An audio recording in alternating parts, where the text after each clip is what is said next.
L'incontro di oggi è un incontro che aveva come finalità la messa a disposizione, diciamo, del Ministro, che si è dichiarato assolutamente disponibile a seguire le partite del Veneto, quindi nell'ottica della concreta e reale collaborazione tra le istituzioni abbiamo parlato dei diversi problemi che affliggono il Veneto, che vanno dal problema grave della disoccupazione, che affligge soprattutto i ragazzi, i giovani, ai problemi della fiscalità delle nostre imprese che se ne vanno perché trovano lidi felici a un'ora e mezza di strada da questa regione, piuttosto che di partite che io definirei a costo zero, no? La partita di Porto Tolle, 2 miliardi e mezzo di opere che sono appaltabili da parte di Enel, e una procedura che è pressoché ultimata per la riconversione della centrale.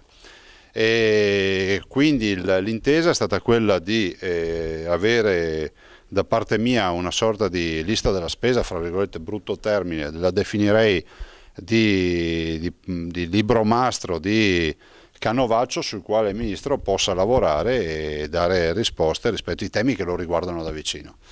Resta inteso che tutto viene fatto nell'interesse dei 5 milioni di veneti che hanno diritto ad avere risposte da tutte le istituzioni. Appunto, questo governo di larghe intese, poi ci sono tante attese e mancano i soldi, questa è la verità.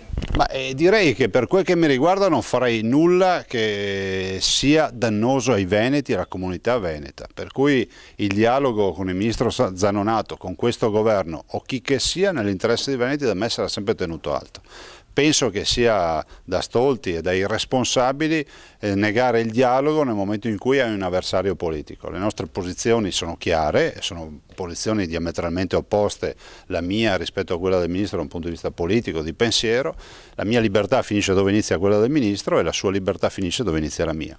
Per cui nel rispetto delle idee poi c'è l'interesse dei veneti che viene prima di tutto. I veneti da noi si aspettano questo, che si risolvano i problemi e non vedere baruffe quando le istituzioni hanno ruoli così importanti.